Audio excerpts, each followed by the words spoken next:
Hey YouTube, this is Southern Prepper 1. This is going to be your evening report for all the boots on the ground. And I literally have about 60 to 70 emails I haven't even got to. So there's great information out there and I appreciate you sending me it. I'm not trying to discourage you. So if you don't see yours, I'm working on it. Just as a one-man show, hard to get everything done. But if you have any information that could be vital to other people making good decisions with their time and with their money, give me a shout out to southernprepper1@yahoo.com. That's the email, and I will be glad to protect your identity. You really don't even have to tell me. Now, if you do, then I'll be extra very general. So instead of the state, I'll just say the South, the North, the East, something like that. But protect your identity at all costs. Let's get right into it. This is Massachusetts. They're 2 hours from New York City. They're a supervisor of a store, and they need at least 6 more people to run the store, but really 8 to 10. So everyone that's working at that store right now is being overworked. They're getting really about $14.25 pay, and this is not really enough to live off of. They live in a very expensive area because people from New York City are coming to this area because it's 2 hours away and buying second homes, driving the price of everything's up.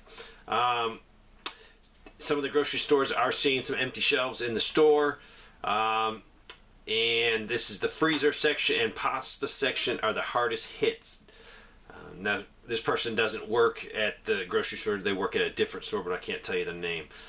They think prices are up in their area 30 to 100%. It depends on what you are trying to buy. Gas, $4.99. Diesel, $6.29. This particular person wants to get out of there and go to Tennessee very badly, but they're trapped with the not enough money coming in and all the expenses of living where they are. So pray that they can get out of there and get to Tennessee where they want to make a homestead. This is a business development manager for a global CNC machine center manufacturing. So he basically sells machines and more of the CNC machines to all kinds of businesses. Any business facility, manufacturing facility across North America. What he does is he contacts them through email or cold calls. He contacts about 300 people per week in the manufacturing industry, and this can include automotive, small arms, medical, job shops, aerospace, and I'm going to go on any place where they make something. He has seen some major things. I'm going to show you tell you what he's saying. He's seen a dramatic uptick in the number of people stating the following over the past 2 months. So in the last 2 months, big uptick. First one, postponing capital equipment purchases for at least 1 year. They're already having company-wide layoffs, so they don't need any new machines. One automotive engine component manufacturer he deals with, they work a week, off a week, because they can't get enough material to keep working. Others tell him that their company has suspended all capital purchasing until further notice, so they're spending no more money.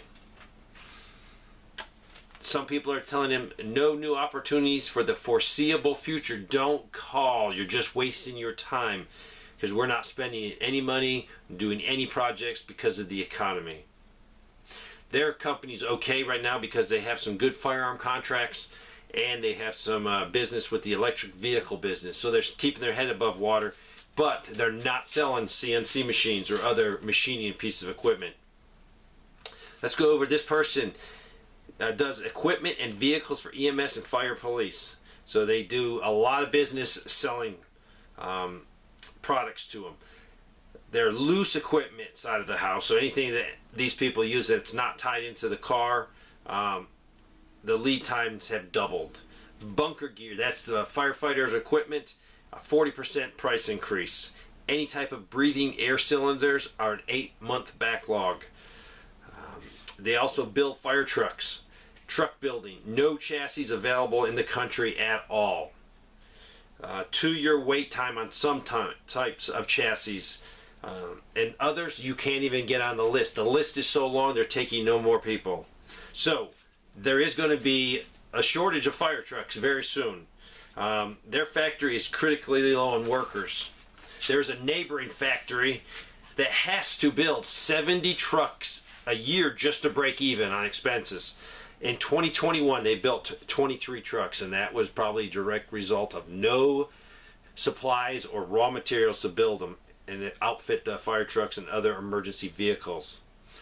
Now they're hearing from cities and counties and administrators more hesitation to spend money because the economy is not doing good. So this is going to give them more problems. This guy came up with a solution because we have so many jobs out there that's not being filled, that need to be filled. He said maybe good Americans can take a part-time job just to get these jobs done and save our country. It's a thought, and it probably generates you some extra money. This is a grocery store. In the deli section, they have plastic containers that they put products in. They used to cost them 15 cents. Now it's costing them 70 cents, and they're in shortage. The cheap fleece, where you have those little blankets at Walmart, they're always for sale in one of those bins as you walk by. They used to be $2.50, then they went to $3.50, and now they're up to $7. Alabama has topped the $6 mark for diesel, $6.05 in this particular area. Lafayette, Indiana, 2 CVS's have closed recently. They don't know why. No one knows why. This person can't tell me, but 2 CVS's have closed. This is from a medium-sized police force out west. They have 8 openings. The starting pay is $69,000. They had 4 applicants. None of them could get the background check right or drug screening test right.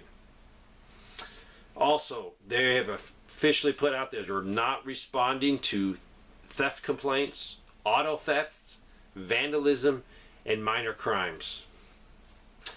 This person is looking for a windshield. They have a 2000 Ford Explorer, and they've been waiting, and this is a major company that's getting their window for them. So far they waited a month, and then today they were supposed to have it put in, and the company said nope, can't do it, don't have it. So they rescheduled for 2 more weeks, hoping it will come in. So if you have a windshield that you need to get ordered, order it now, because there's going to be a wait on it. This is outside Fort Carson. This person said that the cheap junk can of tobacco, the Grizzly, the cheap stuff, is $6.75 a can. If you have that habit, get rid of it, because it's going to cost you a lot of money. Eggs, the 60 pack was like $6-7. Now it's almost 14, and that was a rise in just few months, and that's directly resulted to all the cullings of chickens because of the bird flu. This is a restaurant. These people attend and like this one restaurant. It has great food. 2 months ago, there was a line out the door. Now at supper time, dinner time, no line at all, empty restaurant.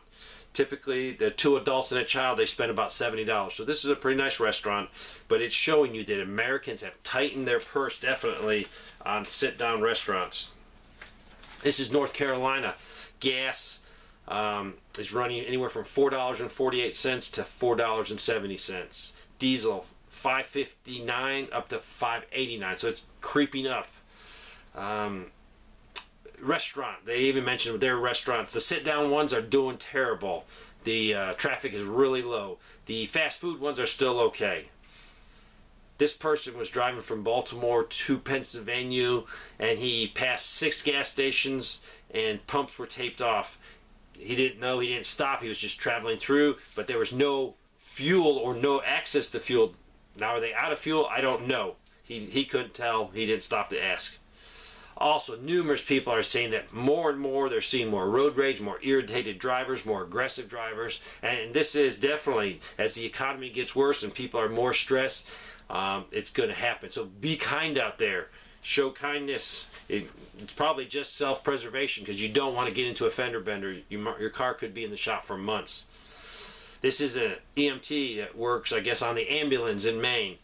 He sent me part of an email and says, this is from the hospital to the EMS workers bringing people in. Critically evaluate the needs for IV fluids in your patients prior to arrival in the hospital. And this is just because of increased shortages of everything across the medical field. This is a county in mid-central Michigan. They have issued a fuel shortage alert emergency because they have used their whole fuel budget up for 2022 is exhausted. So they have announced that the police will only respond to major events. Whatever major events is. This is an IT worker. He ordered some wireless access points to upgrade his facility. And he ordered them in April, and he was told they would not come till November. He just got notified that 30, not his complete order, 30 has been shipped. So he is wondering if other people in front of him canceled their order. Maybe it was going to take too long. Maybe the project died. Maybe other things weren't available for the project, so they just decided to cancel. But he was thinking maybe projects are being canceled. This person works in heat and air, HVAC. They just had to order a 600-ton chiller for a hospital, and it is a 6-month lead time. Minnesota. These people wanted some additional LP tanks and a very large one. I will tell you, liquid propane tanks are in such a short supply. The prices have gone sky high for even the small ones. So 3 years ago, they could have got this tank for $1,500. They had to settle for one, I think it was even used, for $4,000 now. Plus, they had to rent a truck to go get it. Also, airline pilots are short supply, and this could be the result of some negative health effects some are having. Some are having some negative health effects. Let's go into, this is not far from me. This is an electrical superintendent that has a project not just down the road from me. No concrete. They were supposed to get some concrete. They couldn't get some of the chemicals they need in the concrete, so it is a week delay. And this is setting back their project. It's messing up all the subcontractors. Also, he went out to lunch. Only turkey sub or a meatball sub, and this is at Subway. No other meat on the premises. He also had to buy some bales of straw for the project for erosion control. He had to pay $9. I think I personally paid like $4 or $5 last year for a project I was working on. So that's a huge increase. This is Central North Carolina. They have a small machining company that does a lot of work for a big pharmaceutical company. They're actually growing good because they have some solid contracts. But they need a new building, about $750,000 building, but no contractor will touch it. No bank will touch it because they are afraid because of the shortages, the project will get started and it won't be able to end, and no one wants to be there holding the bag. The Bellagio restaurant in Vegas, one of our subscribers is there. I hope they're having fun right now, but they sent us this. No eggs for breakfast at the Bellagio restaurant in Vegas this morning. They're there on the ground. Also, this is a big construction supplier in New Mexico. There is a 3-month back order for windows. Corner post for fencing is totally unavailable. And used railroad ties are now selling for $25 a piece. So, very short one, but I hope you understand. There's nothing getting better out there. It's getting worse. We're going to see more problems, more layoffs. More layoffs mean less money out there. It means we are going into a recession. I will repeat, we are in a recession. Now we're praying that it doesn't go into depression or a very bad collapse of the financial system. There is nothing working out there. There is problems across every industry. Every job out there is having a problem, from lack of workers to lack of material to do their job. I will address this later because this is a huge problem. We're not going to dig ourselves out of it. It's going to take some serious pain before we can get out of this. So prepare. I'm sorry I'm so negative. I'm giving you the facts, the news that's happening on the ground all over the United States and really all over the world. So just prepare and pray. Thanks for watching.